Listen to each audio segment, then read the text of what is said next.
मागण्या पूर्ण करा. आमच्या मागण्या मान्य झाल्याच पाहिजे. तांत्रिक वेतन मिळालेच पाहिजे. तांत्रिक दर्जा मिळालाच पाहिजे. तांत्रिक वेतन मिळालंच पाहिजे. दिनांक 18/2/2026 पासून भूमी अभिलेख कर्मचारी कृती समिती महाराष्ट्र राज्य यांच्या एक छत्राखाली सर्व संघटना येऊन महाराष्ट्र शासनाला आपण भूमी अभिलेख विभागाच्या ज्या काही अडीअडचणी प्रश्न होते या संदर्भामध्ये त्यांना आपण निवेदन सादर केलेलं आहे. सदर निवेदनामध्ये आपण भूमी अभिलेख विभागाला तांत्रिक दर्जा, सर्वप्रथम मागणी तांत्रिक दर्जाची आहे. जो विभाग आज गेल्या अनेक वर्षापासून तांत्रिक स्वरूपाचं काम करतो, तांत्रिक काम करताना त्याला कुठल्याही प्रकारचं तांत्रिक वेतन आम्हाला मिळत नाही. दुसरा प्रश्न आमचा आहे प्रवास भत्त्याचा. जो प्रवास भत्ता आम्हाला मिळाला पाहिजे होता, शासन आम्हाला आजही एसटी भाड्याने प्रवास देतो आहे. आज अनेक गावांमध्ये एसटीची सुविधा उपलब्ध नाही. त्या ठिकाणी कर्मचारी जाताना त्याला स्वतःचं वैयक्तिक साधन वापरावं लागतं. मग ते वैयक्तिक साधन वापरत असताना आज अनेक कर्मचारी यांचे रस्त्यामध्ये अपघात होतात. त्या अपघाताचं कुठल्याही प्रकारचा मोबदला शासनाकडून आम्हाला तात्काळ उपलब्ध होत नाही. उलट ज्या दिवशी त्या कर्मचाऱ्याचा अपघात होतो त्या अपघाताच्या दिवसापासून त्या कर्मचाऱ्याचं वेतन शासन थांबवतं. वेतन थांबवत असल्या कारणास्तव तसेच त्याचा वैद्यकीय बिलाचा जो काही खर्च आहे, शासन आम्हाला कुठल्याही प्रकारे लगेच तात्काळ त्यामध्ये आम्हाला कोणताही निधी उपलब्ध केलेला नाही. त्या कर्मचाऱ्याला सर्वप्रथम त्याच्या वैयक्तिक खिशातून पैसे खर्च करावे लागतात आणि ते खर्च करताना काहींची परिस्थिती अत्यंत खालावलेली आहे आणि त्या कर्मचाऱ्याला ते तेवढ्या प्रमाणामध्ये त्याच्याकडे तेवढे पैसे उपलब्ध नसतात त्या टायमिंगला. मग ते अपघातग्रस्त कर्मचाऱ्याला इकडून तिकडून कुठंतरी आम्हाला असे मदतीची अपेक्षा करत बसावं लागतं. तर शासनाने आम्हाला आमचे जे कर्मचारी असतात अपघातामध्ये जे काही कर्मचारी ऑफिशियल काम करत असताना जे पडतात झडतात तर त्यांच्यासाठी एक निधी उपलब्ध शासनाने करून द्यावा अशी एक आमची मागणी आहे. आज शासन सर्वसामान्य माणसाला देखील आज 5 लाख रुपयापर्यंत विमा खर्च देतो किंवा आज तात्काळ एखाद्याचं काही झालं तर त्या ठिकाणी जाऊन लगेच त्याला काढली सुविधा उपलब्ध करून देतो. आज आमच्या कर्मचाऱ्यांना कुठल्याही प्रकारची अशी सुविधा उपलब्ध झालेली नाही. शासनाने आम्हाला तात्काळ अशी एखादी योजना आणून आमचे जे भूमी अभिलेखचे कर्मचारी सगळे फील्डवर काम करतात, अनेक कर्मचाऱ्यांचे अपघात होतात, त्या अपघातादरम्यान त्यांना तात्काळ काहीतरी उपाययोजना म्हणून शासनाने त्यांचा पगार एक बंद करू नये, किमान 50% पगार तरी त्याचा चालू ठेवा व त्याला त्या हॉस्पिटॅलिटीसाठी तात्काळ त्या निधीतून 5-50 हजार रुपये 1-2 लाख रुपये त्याला तात्काळ मदत देण्यात यावी. त्यानंतर विभागाची जर परिस्थिती बघितली तर आमच्याकडे आज मोजणी साहित्याची कमतरता आहे. आज आम्ही आपल्या कोपराव कार्यालयाचा जर विचार केला तरी कोपराव कार्यालयामध्ये आम्ही आता 8-9 तास जवळजवळ फील्डवर काम करतो. त्यामध्ये आम्हाला मशीनी 4-5 मशीनी उपलब्ध आहे.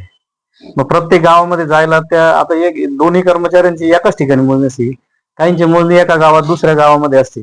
त्या ठिकाणी एसटीने सामान वाहतूक करताना त्या ठिकाणी साधन उपलब्ध नाही. मग शासनाने या सर्व गोष्टींचा विचार करून आमच्या मागण्या मान्य करा. तसा विचार केला तर आमच्या ह्या महिला कर्मचारी देखील आज फील्डवर जातात आहे. त्या पण सिंगल जातात. कुठल्याही प्रकारचं त्यांना सहकार्य मिळत नाही. त्यांना एखादा सहाय्यक त्यांनी नेमावं. आज आपल्या कोपरगावची परिस्थिती पाहिली तर तुम्हाला सगळ्यांना माहितीच आहे. आज बिबट्याची दहशत किती मधल्या दरम्यान झाली. त्या दरम्यान अनेक नागरिकांवर बिबट्याने हल्ले केले. त्यावेळेस देखील आम्ही शासनाला विनंती केली होती की आम्हाला काहीतरी शस्त्रास्त्र बाळगण्याची परवानगी देण्यात यावी, किमान एअरगन वगैरे काहीतरी उपलब्ध करून देणं किंवा सेफ्टीच्या हिशोबाने. कारण आता महिला कर्मचारी एकट्याच जातात, त्या ठिकाणची परिस्थिती काही ठिकाणी नागरिक आक्रमक असतात, वादविवाद असतात, त्या ठिकाणी अनेक कर्मचाऱ्यांना हल्ले पण होतात. मग त्यासाठी त्या कर्मचाऱ्यांच्या संरक्षणासाठी काहीतरी साहित्य उपलब्ध करून देण्यात यावं जेणेकरून त्यांचं स्वसंरक्षण त्या करतील, किंवा एखादा सहकारी नेमण्यासाठी खासगी कॉन्ट्रॅक्टदारात मार्फत त्यांना एखादा सहाय्यक नेमण्यात यावा. आज 7-8 हजार रुपये महिन्याने जरी सहाय्यक नेमलं तर अनेक लोकांची देखील त्यातून मदत होईल, त्या लोकांना कुटुंबांना देखील. असे आमच्या मागण्या घेऊन भूमी अभिलेख कर्मचारी कृती समितीने निवेदन तयार केलेलं आहे. त्या नियोजनामध्ये 18 पासून आपण शासनाला विनंती केली, 2 दिवस दिले शासनासाठी तर आम्ही काळ्या फिती लावून काम करू. त्याची दखल नाही घेतली तर मग 8 दिवस आम्ही सगळ्यांनी सामूहिक रजा टाकल्या आहे. 23 ते 26 सामुदायिक रजा आहे. 27 तारखेला धडक मोर्चाची पुण्याला धडक मोर्चा आहे आयुक्त कार्यालयावर. त्याची शासन दखल नाही घेतली तर 2-3-2026 पासून संपूर्ण महाराष्ट्रामध्ये पूर्णपणे भूमी अभिलेख विभाग ठप्प करण्यात येईल व सर्व प्रकारचे कामकाज बंद करण्यात येईल.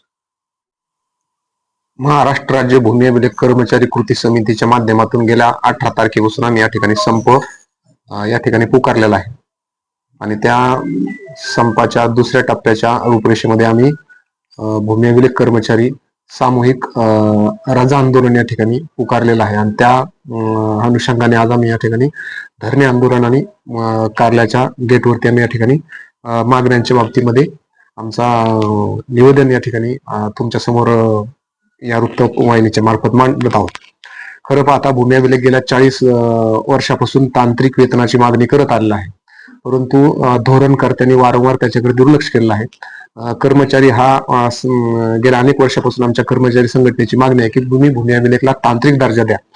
तांत्रिक दर्जा दिल्याच्या नंतर आम्हाला तांत्रिक साधनं उपलब्ध करून द्या आणि ते साहित्य हे कर्मचाऱ्यांनी आहे, प्रत्येक कर्मचाऱ्याला स्वतंत्र स्वरूपामध्ये ते तांत्रिक साहित्य ते उपलब्ध करून द्या, जेणेकरून कामाचा स्पीड आमचा वाढणार आहे. परंतु गेल्या अनेक दशकापासून शासन ती मागण्याच्या बाबतीमध्ये सकारात्मकता दिसून येत नाही. जर भूमी अभिलेखला तुम्ही तांत्रिक दर्जा दिला तर या ठिकाणी कामासाठी लागणारं साहित्य शासनाला पुरावं लागणार आहे. म्हणून आम्हाला कधी कधी असं वाटतं की बाबा तांत्रिक दर्जा न देण्या पाठीमागचं कारण असं असावं शासन धोरणकर्त्यांचं की या ठिकाणी त्यांना आपण तांत्रिक दर्जा दिला नाही तर साहित्य उपलब्ध करून द्यायचं नाही. या आताच बोलल्याप्रमाणे 8 कर्मचाऱ्यांमध्ये 12 कर्मचाऱ्यांमध्ये 4च मशीन आहेत. मग जर समजा तालुक्याच्या एका टोकाला एक मोजणी असली दुसऱ्या टोकाला जर दुसरी मोजणी असेल तर या ठिकाणी शेतकऱ्यांचे जास्त हाल होतात. हा विभाग मुळातच शेतकऱ्यांचा विभाग आहे. शेतकऱ्यांच्या अडचणी, त्यांचे पानंद रस्ते, शिव रस्ते, स्वतःची मोजणी, कोर्ट कमिशन मोजणी, पोटहिश्शाची मोजणी, ह्या मोजण्या जर आपल्याला प्रकरण जर आपल्याला निकाली काढायचं असेल तर आमचं मत आहे की तुम्ही आम्हाला साहित्य उपलब्ध करून द्या. जर आम्हाला साहित्य उपलब्ध करून दिले तर आम्ही या ठिकाणी पेंडन्सी ठेवणार नाही आणि म्हणून आम्ही तुमची गेल्या अनेक दशकापासूनची मागणी आहे की तुम्ही आम्हाला तांत्रिक दर्जा द्या. हा तांत्रिक दर्जा त्या विभागाला दिल्यानंतर आमचा सर्व्हेर हा भूकर्मापक हा तांत्रिक होणार आहे. तर आमच्या बरोबर जे दुसऱ्या विभागामध्ये जे कर्मचारी आहेत, जसं काय वन खात्यामध्ये जर समजायचं सर्व्हेर असेल तर त्याला तांत्रिक दर्जा आहे. MMRDA मध्ये काल परवाची भरती निघली, त्याचा जो सर्व्हेर आहे तोही तांत्रिक आहे. म्हणजे आमच्याकडचे नकाशे घेऊन तो फक्त ट्रेस करणारे, तो नकाशे वापरणारे सर्व विभाग हे तांत्रिक आहेत. परंतु आम्ही जे नकाशे तयार करतायत, जे नकाशे ज्या ठिकाणी बनवले जात आहेत, तो विभाग मात्र किंवा तो कर्मचारी तांत्रिक वेतनापासून, तांत्रिक दर्जापासून हा दुर्लक्षित राहतो आणि त्यामुळे काय होत आहे की कर्मचाऱ्यांची एकदम मानसिक खच्चीकरण होते, त्यांच्या भावनांचे खेळ होते आणि हा भावनांचा उद्रेक या ठिकाणी मला वाटतं ह्या आंदोलनातून निर्माण झालाय. म्हणून माझी धोरणकर्त्यांना आमच्या या आंदोलनाच्या मागतील कृती समितीच्या माध्यमातून विनंती आहे की आमच्या विभागाला तुम्ही तात्काळ तांत्रिक दर्जा द्या. तांत्रिक दर्जा दिल्यानंतर आम्हाला या ठिकाणी प्रत्येक कर्मचारी निहाय तांत्रिक साधनं उपलब्ध करून द्या. जर विभागाला तांत्रिक दर्जा दिला तर तांत्रिक साधनांची उपलब्धता करून द्यावी लागेल आणि तांत्रिक साधनं, जी लोक तांत्रिक साधनं वापरतील त्यांनाच या ठिकाणी तांत्रिक दर्जा मिळणार आहे. म्हणून आमची लोक जर तांत्रिक साधनं वापरतात त्यांना दर्जा नाकारण्याचं काहीही कारण नाहीये. गेल्या 2012 पासून 2012च्या पूर्वी आम्ही प्लेन टेबलनी मोजणी करत होतो. त्याच्यानंतर आम्ही ETS मशीन वापरले. ETS मशीन नंतर आता आपण रोवर मशीन वापरते की असं म्हटलं जातं की रोवर चंद्रावरती चालतंय, परंतु आमच्या भूमी अभिलेख मध्ये ते रोवर आता चालत नाहीये.